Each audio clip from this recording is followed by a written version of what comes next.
So today I'm going to talk about 5 books I think are worth the hype and then 5 books I think are not worth the hype. And this is my physical TBR edition. I can do one on audiobooks at a later date. But starting off strong with ones I think are not worth the hype. The Silent Patient. I saw so many TikToks about this and I read it, and to say the least, I was disappointed. I predicted the ending a fourth of the way through the book, which I'm really bad at predicting endings. But I expected a lot out of this book. I don't know if it's because it was written by a man. This is my first thriller I've read by a man. But basically what this is about is Alicia Benson is stuck kind of in a psych ward, and because she shot her husband 5 times, and she has never talked since. She has not confessed to it necessarily, but her husband died and she has not talked since. And it's from the perspective of Theo, who is kind of her therapist throughout this. And he goes to the psych ward, really only wants to work with her, doesn't really want to work with any other patients. But I do not think this book is worth the hype. I mean, it was really popular, I think, when it came out in like 2019 or something, but not worth the hype. Second one is Dark Places by Gillian Flynn. I DNF'd this book. I got about a third of the way through it and it just wasn't doing it for me. I had high hopes because I've read Sharp Objects and Gone Girl and I really like them, but this one was just difficult to read. It follows Libby Day, mainly from her perspective, and when she was younger, her mother and her 2 sisters were killed brutally by her brother. Her brother's currently serving life in prison, but even though I really wanted to find out the ending because I don't think the brother did it, I just couldn't get myself to finish this at all. I didn't really care for the writing style. I didn't like the main character, Libby, at all. It was hard to relate to. And some of the things that they were doing were just so outlandish. Do not recommend. But I do recommend her other 2 books. The 7 Husbands of Evelyn Hugo. I struggled to get through this. Struggled. And I heard so many great things about Taylor Jenkins Reid, and I was hoping that this would kind of kick off my journey to reading some of her other books like Malibu Rising, and I'm spacing on all of her most popular ones right now. But after reading this book, I don't want to read any of her other ones because I did not like the writing, I did not like the format, the characters were unrelatable, and it was essentially kind of like a Elizabeth Taylor spin-off story, but not good. But basically what it is it is about a journalist going to interview Evelyn Hugo, who was very famous in the 50s and 60s, kind of following her love life and through her 7 husbands. I also predicted the ending in this one too. I mean, it wasn't that hard to figure out, if I'm being completely honest. But I just didn't care for it. I will say the chapters were pretty short. So it made it go by a lot quicker, and I did finish it relatively quickly, but nothing to be desired of this. Overhyped. Okay, this next book I only read because I want to watch the TV series on Apple, and after reading this book, I never want to read one of Reese Witherspoon's book club picks ever again because it was just the last thing he told me. It basically follows Owen, who disappears from his wife and daughter, and they kind of go on this adventure to try and find him. I will say it was a very quick and easy read, but I was not satisfied by the ending. Even on the TV show, I was not satisfied by the ending. However, the TV show was easier to digest than this book. I was just not a fan of the writing. Once again, it was short chapters, so it did make it go by quick. But honestly, I never say this, but watch the series instead of reading this. You'll get more out of it. This next book I was really hoping was gonna kind of be my way into the romance novel world because I'm really into thrillers, as you can see. People We Meet on Vacation. This was my first Emily Henry book. I really wanted to read this one before I read Book Lovers and Happy Place, which is her most recent release.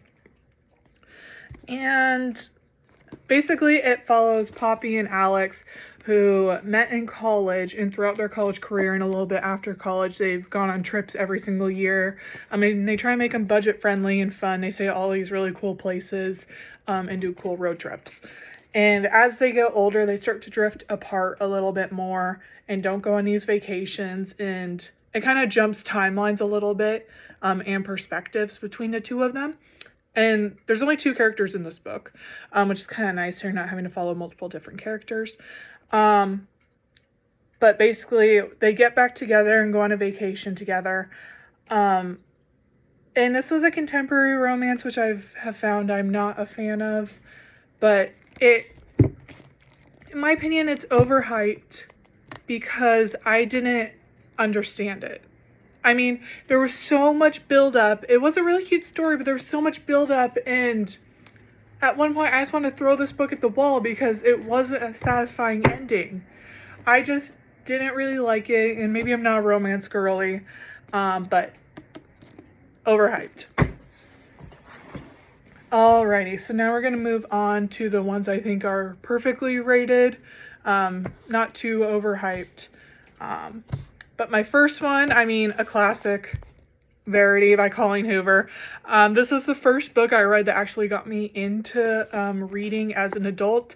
I could not put it down. I was reading it while I was cooking, while I was eating, everything. I don't think I talked to my boyfriend for 2 days while I was reading this. This is also my first Colleen Hoover book, and come to find out, this is her only thriller novel at the time until Too Late came out, which I have on my bookshelf right now. I have not read it yet. But Verity follows Lowen, who basically her dream comes true. She gets to finish a series by a renowned author, Verity, who unfortunately is, due to medical reasons, she can't talk, she can't speak, she's bedridden, and her husband is the one that wanted Lowen to come write and finish the books. Lowen goes and ends up living with the husband and his wife, Verity, at their house, and she ends up falling for the husband. And then some really interesting stuff happens. We learn a lot, but I really liked this book. Really liked this book. Next is Rock, Paper, Scissors by Alice Feeney. This is my first Alice Feeney book. I really did like the writing style. And it follows a husband and wife who are going through some marital problems, and they go to kind of this cabin that's very isolated, or I should say kind of creepy church in Ireland during the winter time. And you can actually kind of see the church right there. But it follows them on their adventures. It's a little bit creepy at times, but follows their perspectives as well as a third character. It switches timelines, and there's some really cool throwback letters in there too that I really enjoyed. And I did not predict the ending to this one. It was a little bit jaw-dropping in my opinion. But I did really like this book, and I'm looking forward to reading more of her books. Next, The Housemaid, my first book that I read by Freida McFadden. Honestly, jaw-dropping. Read it in one sitting. It starts off with a character who goes and lives as a housekeeper in a very rich family, the Winchesters, and she ends up falling a little bit for the husband. The wife is kind of a bitch, and their girl is just kind of a handful, and it kind of goes through her development of getting a relationship toward the husband. And then there is a switch that happens, and I don't want to reveal too much, but the switch, jaw dropping. Yes. And I have read 4 other Freida McFadden books since then. All of them are great. I can make a video just on Freida McFadden books if needed. A Flicker in the Dark. by Stacy Willingham. I read this on a plane in one sitting as well. It follows Chloe, who as an adult, she is a therapist, is married, her life seems to be going well. However, when she was younger, her father actually got arrested for murdering, I think it was 5 or 6 girls. And all of a sudden, another murder in present day happens, which triggers these memories of when she was younger. It switches timelines a little bit, and I did predict the ending on this one relatively quickly, but I really did like this book. I really liked the writing style. It had me on the edge of my seat, and it was a really quick, easy read, quick chapters. Last one is Local Woman Missing. If I'm being honest, I DNF'd this book the first time I read it. I think I got halfway through it and I was like, no, I can't do it. But I just finished listening to it on audiobook. Highly recommend the audiobook of this one. They just bring the characters to life. But how it kind of starts off is we have Delilah, who has been missing for 11 plus years. It starts with her perspective in kind of this really creepy, dingy basement. And she's being kept alive, and she's in the dark, she's malnourished, and then she escapes. And further into the book, we get the perspective of her brother, who has been growing up essentially without her, and one of the neighbor girls, who kind of helped try to find her. And her mom was also murdered, and they found her body. So the mom was murdered, the daughter was missing, they never found the daughter. And it switches perspectives from the past and present. I really did like this book. At the ending, my jaw did drop because I did not predict it. I'm very glad I toughed it out, but I do recommend this book.